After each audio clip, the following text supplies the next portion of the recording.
La page des sports, c'est l'affaire ce soir de Pape Abdoulaye Eder. Pape Abdoulaye Eder, bonsoir. Bonsoir, Mame Fatou Ndoye. Grosse déception, j'imagine, par rapport à cette non-qualification au final des Lions du Sénégal. Effectivement, après l'exploit réalisé par les Lions face au Nigeria, c'est finalement l'Égypte qui passe en finale face au Sénégal, 70-63. Tout de suite, nous allons à Abidjan où se joue la deuxième demi-finale en ce moment même, le pays hôte face à l'Angola. Cheikh Tidiane Diao, bonsoir. Bonsoir, Abdoulaye Eder. Comme vous l'avez dit, le seul objectif qui reste encore pour l'équipe nationale du Sénégal, c'est cette troisième place qualificative pour la Coupe du Monde 2014 en Espagne. Et ce sera vraisemblablement face au pays organisateur, la Côte d'Ivoire, qui est actuellement en train de se faire battre par l'Angola. Et pour en revenir à ce match du Sénégal, les Lions donc qui ont perdu leur deuxième concentration face aux Pharaons d'Égypte. L'entraîneur pense tout simplement que ces joueurs ont été trop laxistes, notamment avec les rebonds. À chaque fois, pour les paniers second chance, les deuxièmes chances, le Sénégal était toujours en retard. Et à chaque fois, ce sont les Égyptiens qui ont profité pour marquer. Et puis, Malédo aussi qui pense que le fait que le Sénégal n'ait jamais pris la tête, n'a jamais fait la course en avant dans ce match, a joué, puisque lors du troisième quart-temps, le Sénégal était revenu à égalité, mais il y a eu ce panier accordé et que le Sénégalais, c'était après le 2 heures. Je pense que ce panier-là, quand même, a changé énormément la donne, puisque le Sénégal aurait eu l'occasion de passer devant et de commencer à gérer son match. Mais ce n'était pas le cas, malheureusement. Donc, Abdoulaye Eder, comme je vous l'ai dit, l'objectif qui reste maintenant, c'est la troisième place. Et je pense que ça sera beaucoup plus difficile, puisque ce sera encore face à la Côte d'Ivoire, le pays organisateur. Merci pour toutes ces précisions, Cheikh Tidiane Diao. Nous vous retrouvons juste après cette édition pour le journal de l'Afrobasket. Alors, Pape Abdoulaye Eder, un choc pour terminer la saison de football. La finale de la Coupe du Sénégal opposera le Jaraaf au Casa Sport. Trophée donc entre le Casa Sport et le Jaraaf de Dakar. Le club de la Casamance au vert à Salut Portudal, à l'Institut Djambar précisément, pour disputer et bien préparer cette finale ce samedi au stade Demba Diop.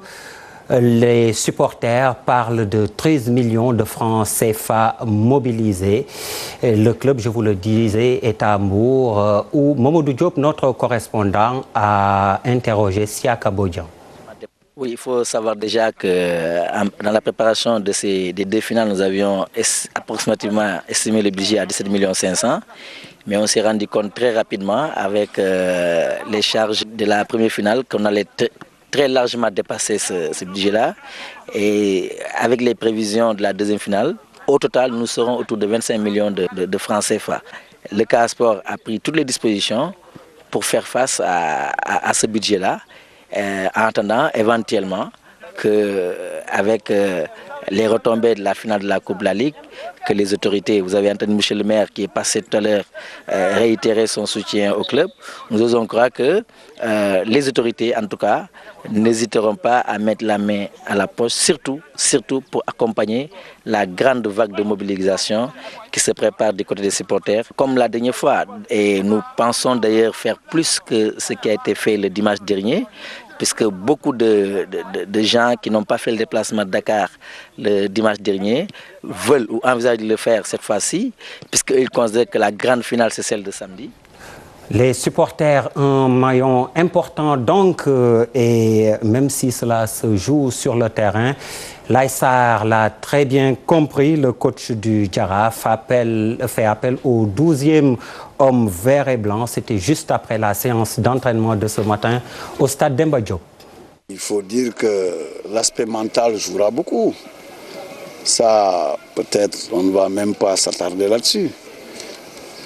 Ce qui est intéressant, c'est qu'un joueur qui arrive en finale, il joue ce match pour le gagner. Donc du côté du Jaraaf comme du Casa, il y aura un seul objectif, c'est la gagne. Maintenant, il y aura peut-être la vérité du terrain. On se prépare pour peut-être faire un très bon match. Et je pense que si notre équipe joue bien, on n'a peut-être rien à craindre. Ne rien laisser au hasard dans la préparation. Ça pourra nous amener à un constat. Après le match, n'avoir aucun regret.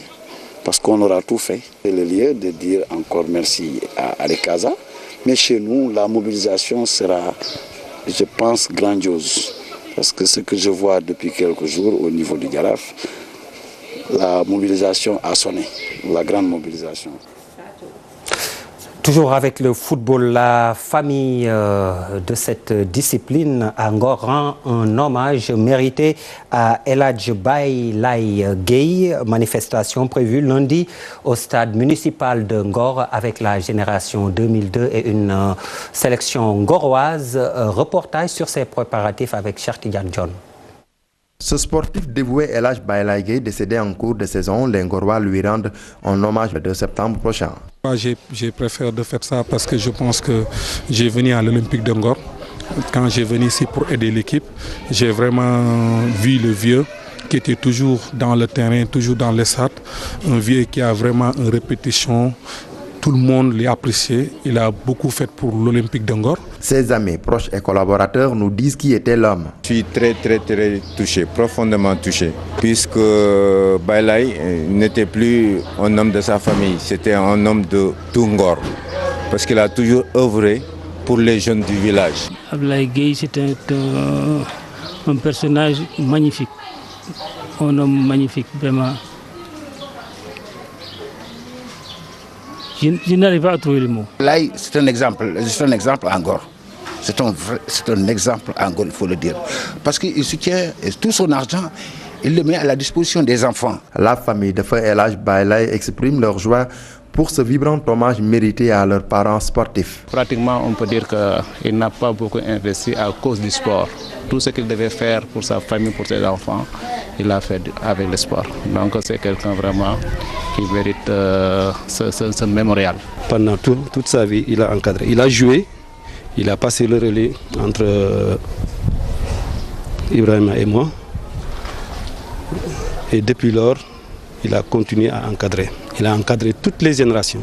Le 2 septembre prochain, la famille sportive de Ngor organise un match de gala entre une sélection ngoroise face à quelques anciens internationaux de la génération 2002 au stade municipal d'Ngor. L'occasion aussi pour Ngor de fêter son titre de vice-champion. L'international sénégalais Cheikh Meng, 25 ans, signe à Rennes pour 3 ans. Il quitte donc Toulouse avant de nous quitter Manfatou. La Super Coupe d'Europe, en ce moment même la deuxième mi-temps, Chelsea, qui menait par 1-0 devant le Bayern, a été rejoint. Et c'est Ribéry, fraîchement élu joueur européen, qui a égalisé pour les Bavarois. C'était là l'essentiel pour les sports. Merci.